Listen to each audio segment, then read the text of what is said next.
Well, yeah, the thing is, we've got you guys on. You guys have a big channel. Do you guys want to introduce this topic, the main non-negotiable topic, as you said? Yeah, there was a topic that made me think, oh, that feels like waiting for Nintendo. It almost feels like that should be their topic, and we'll watch. So we're donating it to you. Okay, yeah. thank you. And then we were like, well, Excellent. we'd like to do a crossover. You've had Danny DeVoid, and you've been doing guests, but it always felt like fate that we would do a crossover episode. I'm glad you thought that way. I'm glad you're here. I'm glad we got to go over there. Yeah, this is awesome for me. Jason's over there all the time, but it's true. We can't get enough of him. So when are we doing? When are we completing the trilogy? As James loves to say in every video, he says that. Well, that's next. When is the return of me? The return of us. Return of me. I need to. I'm actually thinking about growing a mustache, and then I could do it. Hell yeah! If you do it, you have to do that gag. Yeah. Maybe I should go. Maybe I should shave my beard and have a mustache too.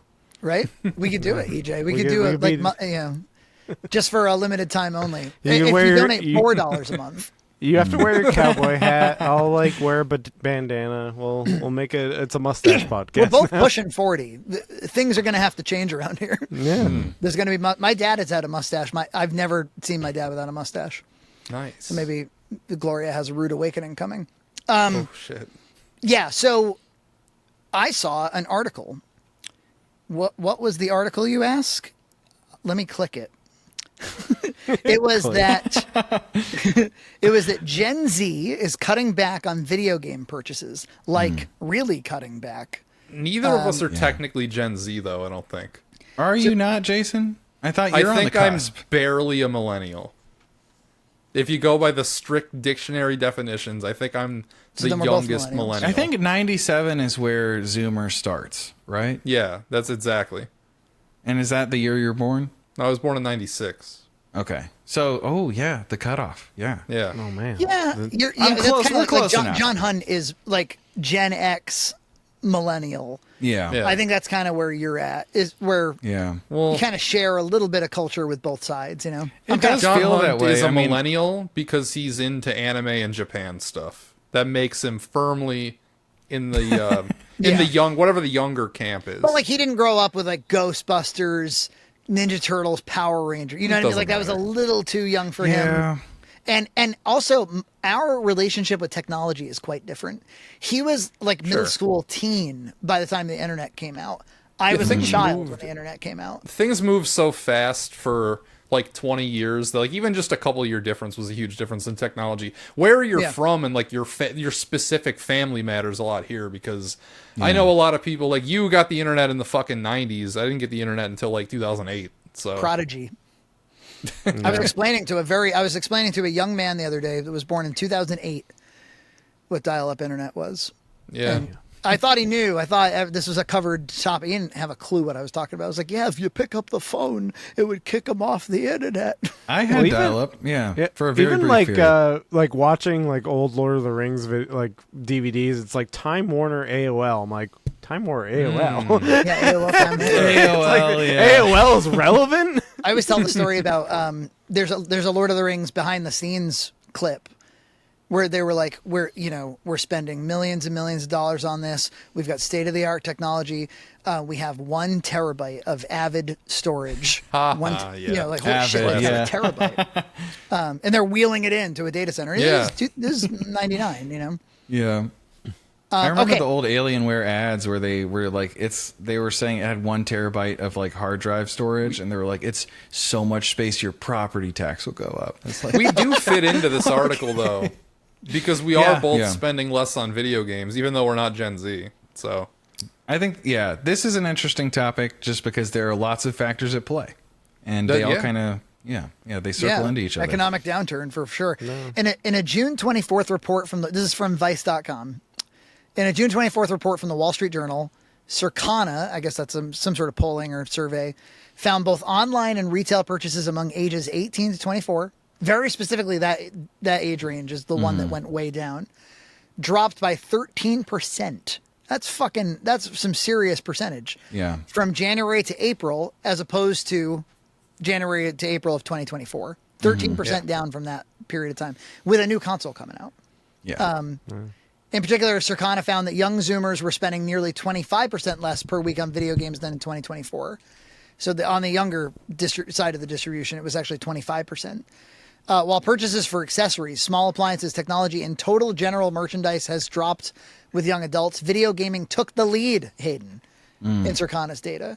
The drop off was enormous for 18 to 24-year-old gamers, as data on other age groups revealed a minor single-digit decline well under 5%.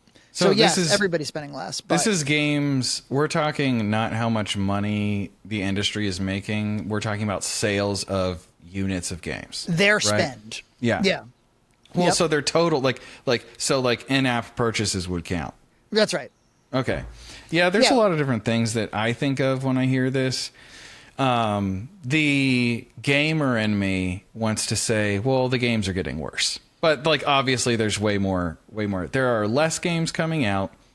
The games honestly for me have not really been hitting. There's I think there's maybe 2 games a year. I'm like, damn, that was a good game.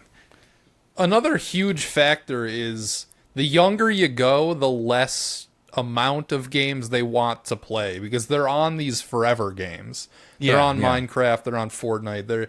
They pick one game and they play that and just that, basically. They don't have the same, they're not gamers like us in that we yearn for more titles, right? To just keep adding and keep playing. Yeah, exactly. They kind of it's also it's the new games that are coming out too are trying to replace those. Every game is trying to be the only game that you play. So when they they're developing all these games, you look at the new Bungie game, looks like ass.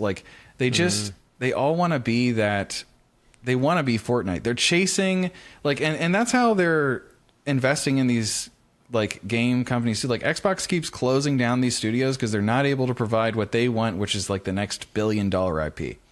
And so there's there are less games to buy, and the games that are there are hey, this is what you're already playing, but maybe do it with us instead. And it's just not as appealing of a prospect. And I think I read somewhere that people are just playing old games more. And so it's it's funny that happens too. Yeah. When you have basically an infinite backlog. I mean, there's more games than you can play currently. If there's more games exist than a human could play. And if all of the games are expensive and suck, you're just going to go look at the past, and you're going to look at your Steam backlog, and you'll be like, oh, I have a bunch of games. I guess I'll pick one of the games in the Resident Evil series that I bought on Humble Bundle. I will play that. I think it's as I think about it, as you guys talk through it, it might be a misleading statistic in as much as COVID messes with everything. And so it could be that video game spend was all-time highs, increasing all the way until 2024. And now it's a 25% drop. But if you were to look at a line chart that goes back to 2018, 2017, maybe it's more in line with 2018, 2017. That's an excellent point. You look at what happened with Animal Crossing, for example. Normally a middling franchise just absolutely exploded over COVID. That kind of stuff. That nobody should be nobody could go outside and plant trees. They could plant the virtual trees. Fake trees. Yeah. I'm with you, Frankie. Animal Crossing sucks. We just want it to be known. We think that shit sucks. Well, I never. That's the thing is I was only interested in the GameCube Animal Crossing because it had NES games in it. That was really intriguing. When I first saw it way back when. Right? Because that was not a thing. Retro games weren't marketed at the time. Retro games. They were released 10 years beforehand, but at the time, but it was the selling point was oh, there's NES games in that, so I will do enough in that game to get those NES games so I can play them, and then future entries when they got rid of the kind of the virtual console. Sadly, they did when they had the eShop and the virtual console. We're not giving that shit away. Yeah, and then Animal Crossing lost all meaning to me. I'm like, well, if I can't dig a hole and find a NES game, I'm not going to play that. We're game. united in our hatred. Well, in our I have to. No, not me. I love Animal Crossing. Well, that's what I mean. It's 3 against you're mentally 1. Ill. So no, I could be. Yeah, no, exactly. Yeah, you gotta touch virtual grass. Touch virtual grass. You know, I thought it was funny. I touched actual grass in one of my videos, and I got a few comments about that. They were like, "Wow, really? this guy actually touched grass to make this video." Hell yeah. But then what about the PS5? We've been hearing a lot about the Switch 2 is disgustingly expensive. And yeah, it's expensive. It is. It totally look, this is a luxury toy, right? It is. It's expensive. However, I was not blown over when I heard about $450 bucks. No. And the reason was because I was like, well, that is $300 in 2025 money, unfortunately. Yeah. If they release a PS6 or a new Xbox, you better fucking believe it's going to be like $900. Yeah, what's going to be the first get it. $1,000 console, honestly? Yeah. Probably a PlayStation of some kind. Yeah, the PS6. Yeah, the PS6 Pro with the disc drive. Oh, right, because they're segmenting that shit out too. Yeah. I hate that. Hard to imagine they still do disc drives in the next gen. No, I do. I'd get discs. I need them. Yeah? Yeah. Sorry. Yeah. Just doesn't feel like I'm getting anything if I buy a digital game. What if it's a handheld system? Because that's what turned me into a digital believer, was like, okay, it's all here in the handheld. No, I've been guilty when I can. Yeah, I want to, and I've been guilty of getting a few games digital if I know it's something I'm going to continually return to. But I thought it'd be so cool. Oh, sorry. I think I have about 120 physical like Switch 1 games. So, like, I'm all about that. Like, you understand of anything like the appeal of just having physical media, because I've seen your DVD collection. You were just showing off some fucking laser discs to me. I totally get it. I totally like it. I'll be honest with you. I don't know. It's a harder value prop when you know that you're not getting the whole game with that disc. Yeah. The DLC is missing. The patches are missing. No, we've talked about this. Jason and I have. Actually, in our last session, I think we talked about it. That's not out yet. We talked about how what systems you can collect for PS4. You can't collect really for Xbox One because too many of the games were just like pieced out, and you had to do these big downloads. Because we were talking about game key cards and how tragic it is, right? And like, but you could collect for Switch because so many games are just on the cartridge. Like Nintendo, like you're going to be able to collect for Switch 2 still, but it's going to be mostly Nintendo games at this rate. Just first party stuff, yeah, which is sad. And like, it's still fun to collect for anything that it has to be there though. I agree with you, Frankie. I need the game in a playable state on the disc because these old servers just go away. Yeah. It's funny. I'm split because I'm all digital on the Switch and Switch 2, but on PlayStation 5 I get the CDs or whatever they are. Interesting. Because I don't know why it's maybe because like the PlayStation 5 is a console that just rests in my house. Yeah, it sits there. It sits there, and the library I put in there. But when I take the Switch with me, I want all the games slammed on an SD card. And I don't want to be I think that's the logic behind my decision. But if like a PS5 6 came out and it didn't have a CD drive, I would mourn that. Yeah. Well, I'll tell you what I mourn: these prices. It's bad. The old price for a PS5 Pro was $699.99. The actual retail price as of tomorrow is $749.99. Everything went up $50, I think, right? Just across the board. Yeah, so $500 from for retail, PS5 and this disc, shit's 5 years old. $550. This shit's from 2020. So it's all up $50 exactly. PS5 digital $449 to $499. Like 5 years is a long did time. this. That's the difference between a GameCube and a Wii coming out. So it's like it's been that amount of time, and instead of getting GameCubes for $50, like you probably could in 2006, you're paying $50 more. It's crazy. You'd think like things would be going down and Switches would be going down, but those prices are going to go up.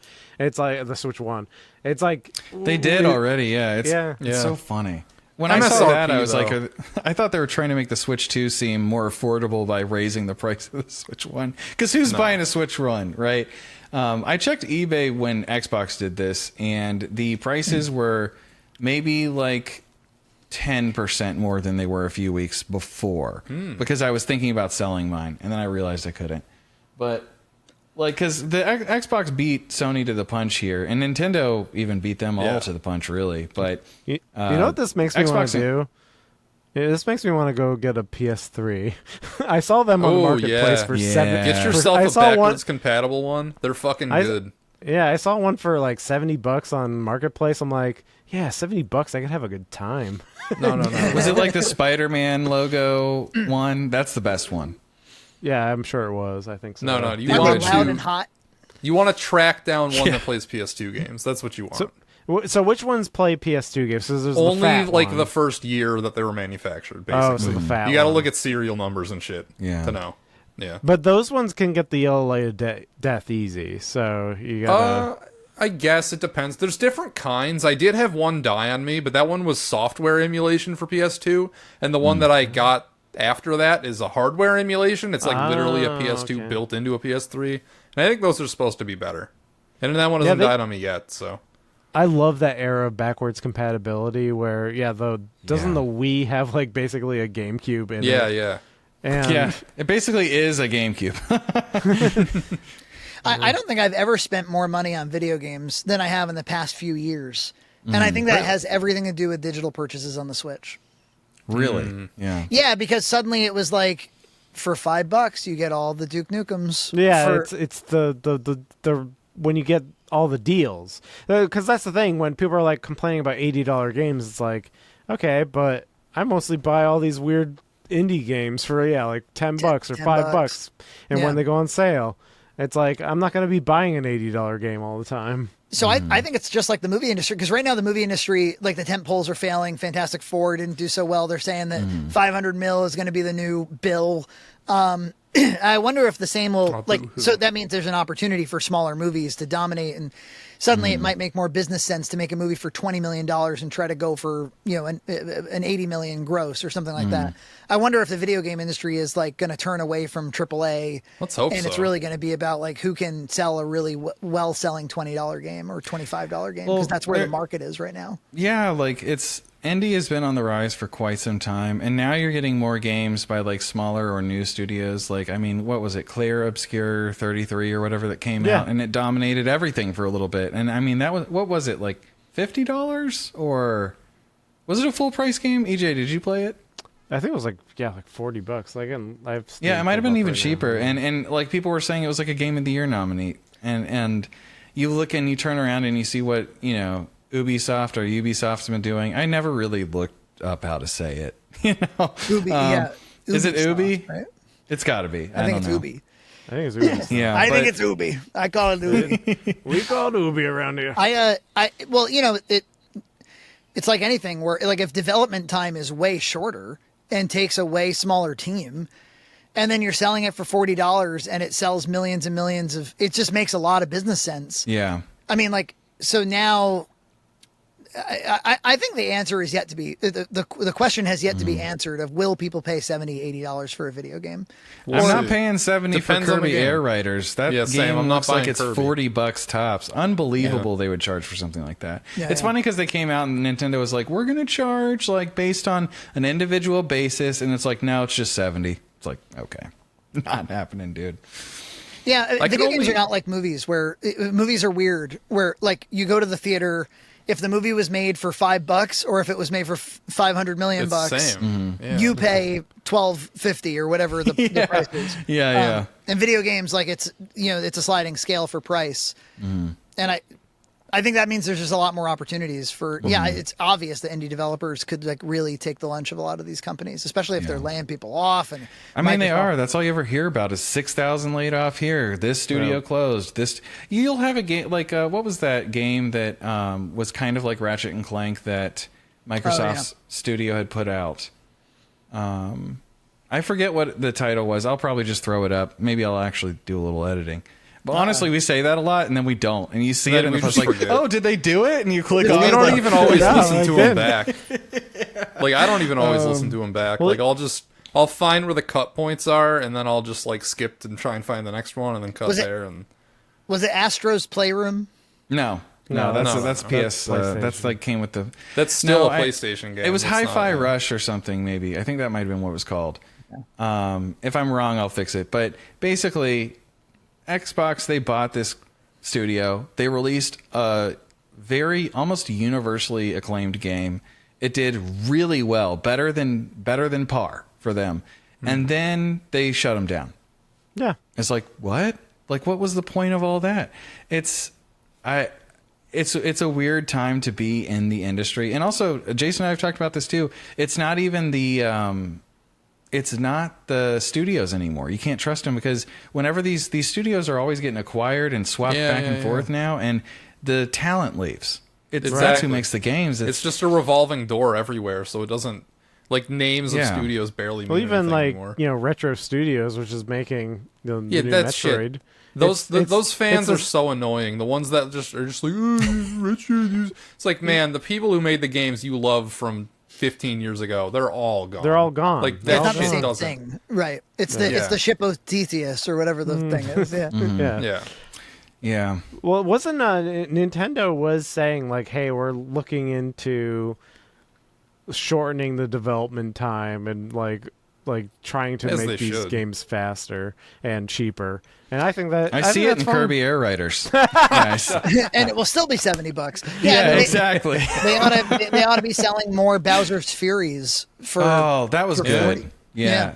That's probably the direction the new Mario game's going in, right? Because they clearly aren't doing Odyssey Probably. again with Mario because they did it with Donkey Kong. So But when you gotta say be a DK bigger Bonanza's open got a world. little bit of Bowser's Fury in it, in as much as, I mean, the thing that makes that more graphically intensive and CPU intensive is the continuity between levels, right? That it's not able to ever reload.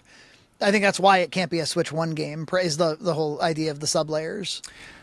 You know, it started development on Switch 1, actually. Oh, really? They ended up pushing. I mean, there's lots of, who knows, like, all the Yeah. factors that go into the, like, I've never seen a game with destructibility like that. Like, there was this old game called Fracture that was not very good, that was on the Xbox 360, that kind of played around with this idea of raising and lowering the terrain. And you could even look at the profile picture of this channel with Doshin. You can raise and lower the terrain in Doshin. It's kind of similar to destroying it. Red But, Faction on the PS2. Red Faction.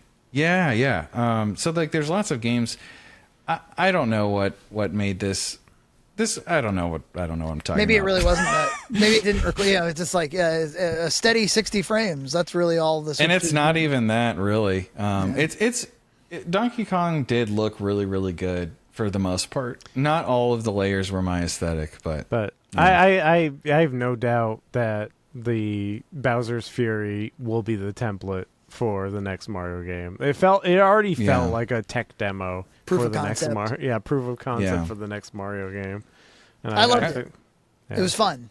And you don't need to reinvent Mario each and every time. You send me a few Yeah. of those, and Yeah. I'll collect Yeah. shines, and I'll go about my business. And If you you don't were- need if to be you- charging me. So 80 you said bucks. shines. Are you a Sunshine? fan? Sunshine? No, it's Cat Shines were in Mario. But in that, Oh, you that's weren't right. collecting They stars are in in that Bowser's one. Yeah. Fury. Yeah. They're Cat Shines, Yeah. yeah.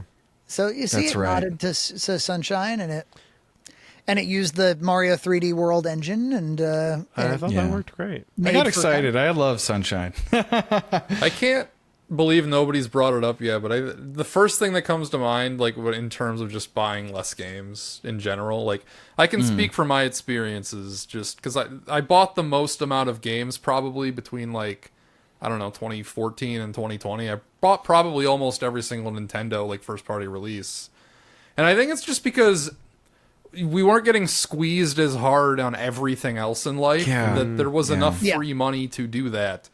And now it's like everything else costs more money. Like, I could go to McDonald's and be full on $5 10 years ago. Yeah, you felt like a king with $5 in yeah. McDonald's. And now it's like that's not even enough Yeah, for one you- Big Mac after tax. It's like Yeah, how many McDoubles could you get? You could get a lot of McDoubles. you get one and a half now you get a now. McSingle for the same Yeah, price of a exactly. McDouble. Exactly. Oh man, when it wasn't that McFlation. long ago. Yeah, in 2012, I could get a McDouble for $1 at my McDonald's. Oh, yeah. Like, you go and get 5.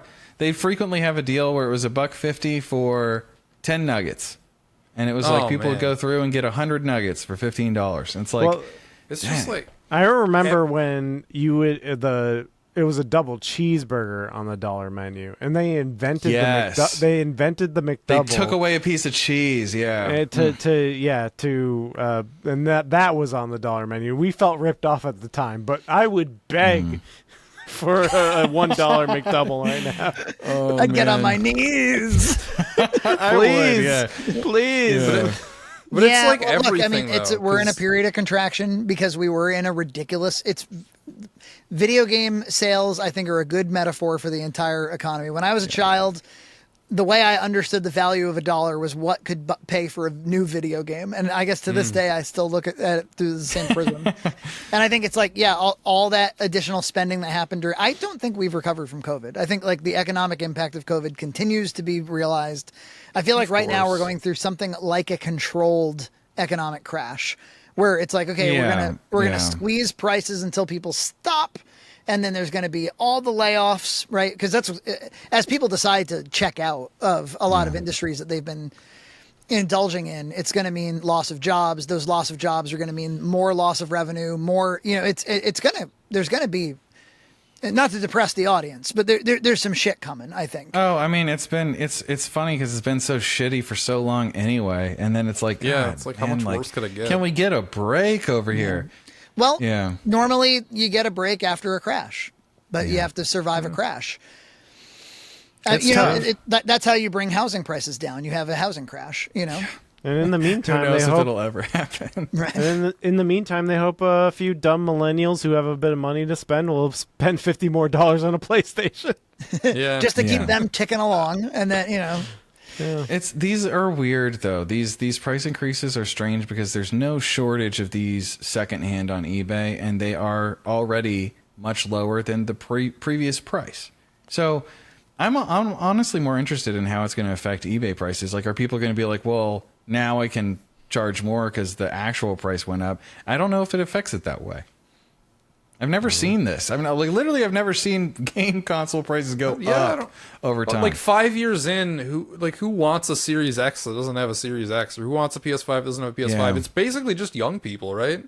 Like if you're our age, it's like you've had an opportunity to get one. I don't know. I was looking at I think the Switch 1 sold, 160 million? Yeah. Crazy. How many Yeah. Switch 1 sales? I mean, there are always people 153. just now turning 17, 18 and getting their first jobs. Those, I guess, like I can understand how they would want, like, because they didn't have the opportunity to get one yet. I think their own. you got to think of it a little differently than like who in 1999 was buying a brand new SNES. It's not the same thing because the games continue to be supported for the last Yeah, gen. yeah, because it is current, even though it is kind of old. it's still PS4 the is still newest thing. current. Like Sort right? of. it's weird. The timelines have been stretched. They really have. Yeah. Yeah. It's a different thing. That's why for those who are disgusted by the price of a Switch 2, I'm like, it's no problem. Continue with the Switch 1. Stick with the one. You're getting 99% the same experience anyway, so just Right.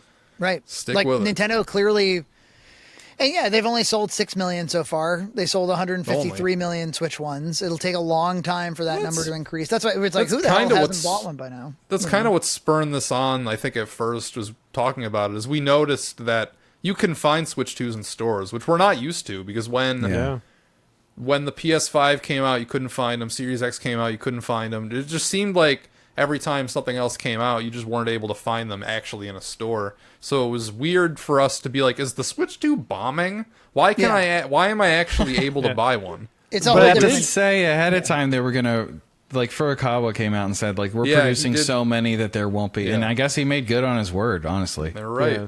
It's hard because the headline is this is the fastest selling new system of all time for initial sales, but also you can find it in a store. So you're just like, it's a new dynamic that does that mean it's going to bomb in the future? But I guess we'll find out. Who knows? We'll have to wait and see. Holiday season we'll probably know more, and then obviously next year we'll know more.